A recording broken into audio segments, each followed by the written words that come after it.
बिस्मिल्लाहिर्रहमानिर्रहीम। Welcome to GK hub channel. आज हम बात करेंगे एक बहुत ही अहम टॉपिक पे, वो है एंटी ह्यूमन ट्रैफिकिंग एक्ट 2018। एडीएफआई के पेपर में इससे काफ़ी सवाल आ रहे हैं आजकल, और इसके साथ एक एक्सप्लोजन एक्ट है, उसकी भी नेक्स्ट वीडियो में हम जो है ना बात करेंगे। एंटी ह्यूमन ट्रैफिकिंग एक्ट जो है वो बेसिकली बनाया गया है to prevent and combat trafficking in person specially women and children. बच्चों और औरतों के तहफ़्फ़ुज़ के लिए, उनकी ट्रैफिकिंग को रोकने के लिए ये एक्ट बनाया गया। और इस एक्ट को जो है वो प्रेसिडेंट ने असेंट दिया 30 मई 2018 को, और ये पब्लिश हुआ 2 जून 2018 को पाकिस्तान जनरल गज़ट में। इसके टोटल 16 सेक्शंस हैं, जिनकी हम आगे डिटेल में बात करते हैं। सेक्शन 1 जो है, just like FIA act, short title, extent और कमेंसमेंट के ऊपर बात करता है। तो सेक्शन 1 का शॉर्ट टाइटल ये है कि जी prevention of trafficking in persons act 2018। इसे पीटीए भी कहते हैं, पीटीपीए। और इसकी एक्सटेंट की अगर बात करें तो ये होल पाकिस्तान, पूरे पाकिस्तान पर लागू होता है। और commencement, it shall come into force at once, जैसे ही ये पास हुआ उसके बाद से ये इम्प्लीमेंट हो गया। अब अगर हम बात करें सेक्शन 2 की, तो इसमें भी वही डेफिनेशंस हैं। और इसमें डेफिनेशन देखी जाए तो सब सेक्शन ए जो है वो ये कहता है चाइल्ड, जहाँ वर्ड यूज़ होगा it means below 18 years of age. जहाँ कोड का वर्ड यूज़ होगा it means criminal procedure code CRPC 1898। जहाँ गवर्नमेंट का वर्ड यूज़ होगा इट मींस फेडरल गवर्नमेंट। जहाँ पिनल कोड की बात करेंगे it means Pakistan penal code 1860। जहाँ प्रेस्क्राइब्ड का वर्ड होगा it means rules prescribed under the PTPA act 2018। और जहाँ प्रोविंशियल गवर्नमेंट का वर्ड यूज़ होगा दैट्स मीन्स कि किसी भी प्रोविंस की गवर्नमेंट की बात हो रही है। और जहाँ विक्टिम का वर्ड यूज़ होगा it means person against whom an offence occurred, वो बंदा जिसके अगेंस्ट कोई जिसको कोई हार्म किया गया है या जिसके ऊपर कोई ऑफेंस किया गया है। अब अगर हम बात करें सेक्शन 3 की, तो सेक्शन 3 जो है ट्रैफिकिंग इन पर्सन, और उसके बाद उसकी पनिशमेंट के ऊपर बात करता है। इसका सब सेक्शन 1 जो है वो कहता है जी कि किसी भी पर्सन की जो ट्रैफिकिंग है उसकी punishment 7 years imprisonment, 1 million up to 1 million fine, या फिर दोनों हो सकते हैं।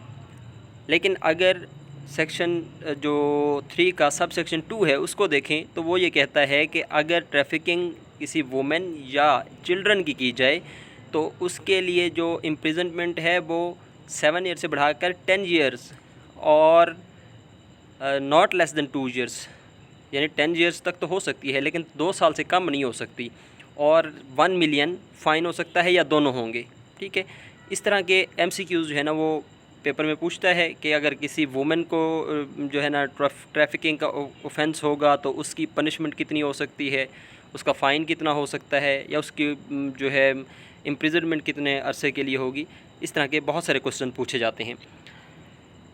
सेक्शन 4 जो है वो एग्रावेटिंग सर्कमस्टांसेस पे, ऐसे सर्कमस्टांसेस जो इस पनिशमेंट को बढ़ा देंगे, इसकी पनिशमेंट की जो लिमिट है उसको एक्सटेंड कर देंगे, वो कौन से सर्कमस्टांसेस हैं ये सेक्शन 4 में डिफ़ाइन किए गए हैं।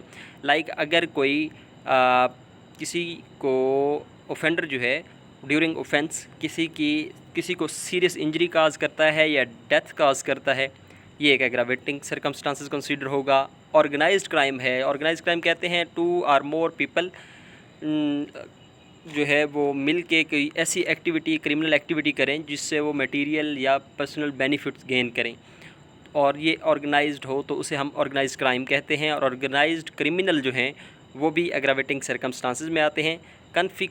कन्फिस्केशन और डिस्ट्रक्शन ऑफ ट्रैवल डॉक्यूमेंट्स, क्योंकि ये ट्रैवल डॉक्यूमेंट्स इंपॉर्टेंट होते हैं, तो इनकी जो कन्फिस्केशन है, डिस्ट्रक्शन है, वो भी एक एग्रावेटिंग सर्कमस्टांस है। इस तरह की सिचुएशन में भी पनिशमेंट बढ़ जाएगी। और रिपीटेड ऑफेंडर्स जो हैं उन्हें हार्ड क्रिमिनल्स भी कहते हैं, तो उनकी भी जो पनिशमेंट है वो बढ़ जाएगी। आगे हम देखते हैं कि इनकी पनिशमेंट क्या होगी। एग्रावेटिंग वालों की जितने भी एग्रावेटिंग सर्कमस्टांसेस हैं, अगर ये सामने ज़ाहिर होते हैं ऑफेंस में, तो उसकी पनिशमेंट जो है वो इम्प्रिजनमेंट में एक्सटेंड टू 14 ईयर्स। हमने देखा कि पहले नॉर्मल उन्होंने कहा जी कि किसी पर्सन के लिए ट्रैफिकिंग होगी तो उसको 7 ईयर पनिशमेंट की जाएगी, इम्प्रिजनमेंट दी जाएगी ऑफेंडर को। अगर कोई बच्चे को या वुमेन को ट्रैफिक करता है तो उसको अप टू 10 ईयर्स और 1 मिलियन फ़ाइन। और अगर कोई विद एग्रावेटिंग सर्कमस्टांसेस ट्रैफिकिंग करता है तो फिर उसको 14 ईयर्स जो है वो इम्प्रिजनमेंट होगी, जो कि नॉट लेस दैन 3 ईयर्स, यानी 3 साल से कम नहीं हो सकती, अप टू 14 ईयर्स है। और साथ में फ़ाइन भी होगा जो कि 2 मिलियन रुपये तक हो सकता है या इससे कम। अब अगर हम बात करें सेक्शन 5 की, तो इसमें अबेटमेंट एंड क्रिमिनल कंस्पायरेसी है। सब सेक्शन 1 कहता है जी अबेटमेंट यानी किसी को असिस्ट करना किसी जुर्म में, किसी गलत काम में, उसे अबेटमेंट कहते हैं, आनत करना। अबेटमेंट की punishment according to chapter 5 of Pakistan penal code 1860 दी जाएगी। और अगर कोई क्रिमिनल कंस्पायरेसी में इन्वॉल्व होता है तो उसकी पनिशमेंट जो है वो chapter 5A of Pakistan penal code 1860 में डिफ़ाइन की गई है। अब अगर हम बात करें सेक्शन 6 की, तो victim of trafficking in person, the victim shall not be criminally liable for an offence but may become witness. जो विक्टिम है वो तो बेचारा पहले मजलूम है, तो उसके ऊपर क्रिमिनल लाइबिलिटी नहीं आती। आप उसे ये नहीं कह सकते कि जी अगर आपको कोई बहला के बॉर्डर के पार ले गया तो आप बॉर्डर के करीब क्यों गए थे, बिकॉज़ वो विक्टिम है, जो ऑफेंडर है उसने उसको किसी भी तरह जो है वो चक्कर में लिया, तो विक्टिम के ऊपर ये लाइबिलिटी नहीं आती। हाँ, वो विक्टिम जो है वो एज ए विटनेस काम कर सकता है, वो कुछ एविडेंस प्रोवाइड कर सकता है, तो उसके ऊपर लाइबिलिटी एज ए क्रिमिनल नहीं आएगी। इसके बाद अगर हम बात करें सेक्शन 7 की, तो इसमें है जी presumption in case of child victim, यानी अगर बच्चा कोई इस तरह का विक्टिम है तो उसके लिए हमारी क्या प्रिजम्पशन होगी। तो उसमें है जी कि प्रोसिक्यूटर में not prove use of force और कोर्जन। प्रोसिक्यूटर का काम ये नहीं है कि वो यूज़ ऑफ फोर्स या कोर्जन को उसके ऊपर साबित करे, और कोर्ट जो है वो उसके कंसेंट को भी ये कंसीडर नहीं करेगा कि जी वो कहे जी कि मेरे उस बच्चे के जो गार्डियन है वो एज ए डिफेंस बन जाए। ठीक है। इस तरह अगर सेक्शन 8 की बात करें तो इसमें एक इन्वेस्टिगेशन एजेंसी की एलेबोरेशन है कि किस तरह का क्राइम होगा तो कौन सी इन्वेस्टिगेशन एजेंसी इन्वॉल्व होगी। नॉर्मल जो क्राइम्स होंगे उनमें पुलिस इन्वॉल्व होगी, लेकिन अगर कोई ट्रांस बॉर्डर ट्रांसपोर्टेशन होती है, कोई किसी को अब्रॉड लेके चला जाता है या इस तरह के जो केसेस हैं, तो उन ऑफेंसेस में FIA इन्वॉल्व होगी, यानी इन्वेस्टिगेट कौन करेगा, FIA करेगी। उसके बाद अगर हम सेक्शन 9 की बात करें तो इसमें कॉग्निजेंस है कि क्या जो अथॉरिटीज़ इन्वेस्टिगेटिंग अथॉरिटीज़ हैं क्या, या हमारे पास जो एजेंसीज़ हैं, क्या वो ख़ुद हरकत में आ सकती हैं। कॉग्निजेंस इट मीन्स के कोई अगर शिकायत ना भी करे, आपके सामने अगर कोई क्राइम यानी पुलिस वाले के सामने कोई क्राइम हो रहा हो तो वो उस पर एक्शन ले सकता है। तो offence can be cognizable or non cognizable under the code. Code define करता है कि कौन सा ऑफेंस कॉग्निजेबल है और कौन सा नहीं है, किस में direct without FIR without complaint जो है ना वो इन्वॉल्वमेंट की जा सकती है और किस में नहीं की जा सकती। इसके बाद अगर हम सेक्शन 10 की बात करें तो इसमें कॉग्निजेंस ऑफ ऑफेंसेस की बात की है कि जी कौन कॉग्निजेबल बनाएगा। तो magistrate of the first class shell try and impose any punishment provided under the act. First class magistrate जो है वो उसको ट्राई कर सकता है और पनिशमेंट इम्पोज कर सकता है जैसे कि एक्ट में गिवन है। सेक्शन 11 जो है वो बताता है safety of the victim and witnesses of the offences. अब जो विटनेसेस हैं और जो विक्टिम है उनकी सेफ्टी के बारे में है। उसका सब सेक्शन 1 ये कहता है जी कि protection of the victim or witnesses by government or the provincial government. हमने पढ़ा था डेफिनेशन में, जहाँ गवर्नमेंट का वर्ड है इट मीन फेडरल गवर्नमेंट। तो फेडरल गवर्नमेंट या प्रोविंशियल गवर्नमेंट जो है वो विटनेस और जो विक्टिम है उनको प्रोटेक्ट करेगी। सेक्शन 2 बताता है कि इन केस अगर ज़रूरत पड़ती है तो वो उनको रीलोकेट कर सकते हैं उनकी नाम की, एड्रेस की और पर्सनल इंफॉर्मेशन वगैरह की सीक्रेसी कर सकते हैं, उनको सीक्रेट रख सकते हैं। और ये कौन करेंगी? प्रोविंशियल या फेडरल गवर्नमेंट। उसके बाद अगर हम सेक्शन 12 की बात करें तो protection of victims and witnesses by the court. पहले कौन सा था? गवर्नमेंट के था। अब जो है ना, कोर्ट कैसे प्रोटेक्ट कर सकता है? कोर्ट में कॉल इन कैमरा प्रोसीडिंग्स, यानी जो प्रोसीडिंग्स हो रही हैं केस की उसको इन कैमरा कर लें, ये एक प्रोटेक्शन है। कोर्ट रिस्ट्रिक्ट कर दे एक्सेस टू रिकॉर्ड, जो प्रोसीडिंग का रिकॉर्ड है उस तक किसी जनरल पब्लिक की या मीडिया की या इस तरह की एक्सेस ना हो, उसको सिक्योर कर ले, ये भी कोर्ट का इख्तियार है। इसी तरह